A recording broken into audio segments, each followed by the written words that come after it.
দেখো রান্না করতে চলে আসলাম। আজকে রান্না করব ব্রয়লার মুরগি। তো পুরো ভিডিওটা দেখার জন্য অনুরোধ রইল, সবাই পাশে থাকবে। আর এদিকে দেখো আমি তো পেঁয়াজ ভেজে নিচ্ছি, অনেকটা পেঁয়াজ ভেজে নিচ্ছি যেহেতু মাংস ভুনা করব। অবশ্যই আলু দিব, নতুন আলু। তো নতুন আলু দিয়ে তো খেতে ভালোই লাগে। তো আদা রসুন বাটা সব কিছু দিয়ে মাংসটা ভালো করে কষিয়ে নিব। কিন্তু আজকে রান্না হবে কাঁচামরিচ বাটা দিয়ে। জানি না কালারটা কেমন আসবে। তো সব সময়ই আমরা শুকনো মরিচ দিয়ে খাই, তো কাঁচা মরিচ দিয়ে আজকে রান্না হবে। তো দেখো এদিকে মশলা কষানো কমপ্লিট। তো আজকে কাঁচামরিচ দিয়ে যেহেতু রান্না হচ্ছে, তো দেখো মাংসর কালারটা বেশি একটা ভালো আসে না।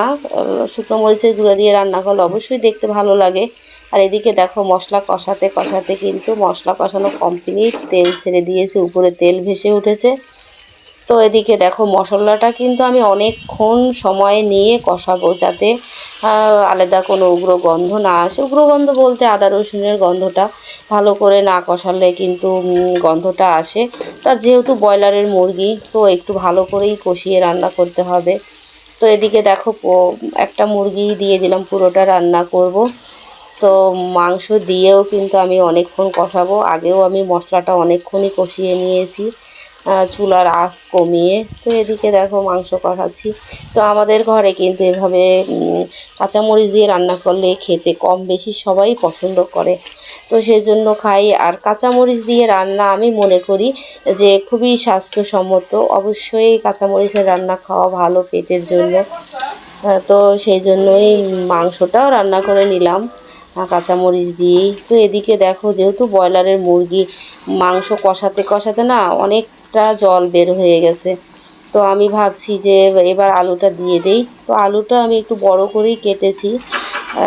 তো আলুটা বড় করেই এদিকে দেখো আলুগুলো দিয়েও কিন্তু আমি অনেকক্ষণ কষিয়ে নিব, যতক্ষণে মাংসের মশলার এই যে জলটা, যে আলাদা জলটা, এটা না শুকাবে ততক্ষণই কিন্তু আমি কষাবো। আর রান্না যত ভালো কষানো হয় ততই খেতে ভালো লাগে। তো তোমরা দেখেই কিন্তু বুঝতে পারবে যে সুন্দর করে কিন্তু একদম কষানো হয়েছে। দেখো বাড়তি যে আলাদা জলটা দেখা গেছিলো সেটা কিন্তু একদমই নেই। আমি সুন্দর করে ধৈর্য ধরে মাংসটা কিন্তু কষিয়ে নিলাম। তো এবার দিয়ে দিব ঝোলের জন্য জল। জলটা আমি একটু বেশিই দিব বন্ধুরা, কারণ মাংসটা দিয়ে না পিঠা খাওয়া হবে, চিতই পিঠা। তো এমনিতেই আমি আলু দিয়েছি আর অনেকটা মশলাও ছিল। তো মাংসটা যখন আমি চুলা থেকে নামিয়ে নিব এমনিতেই না একটু ঘন ঘন হয়ে যাবে, তাই আমি একটু জল বেশিয়ে দিয়েছি। আর মাংসের ঝোল দিয়েই চিতই পিঠা খেতে ভালো লাগে।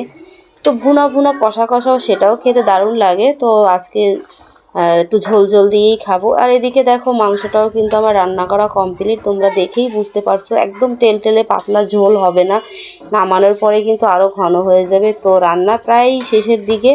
তো আমি একটু দিয়ে দিলাম ভাজা মশলা। ভাজা মশলা বলতে এলাচ,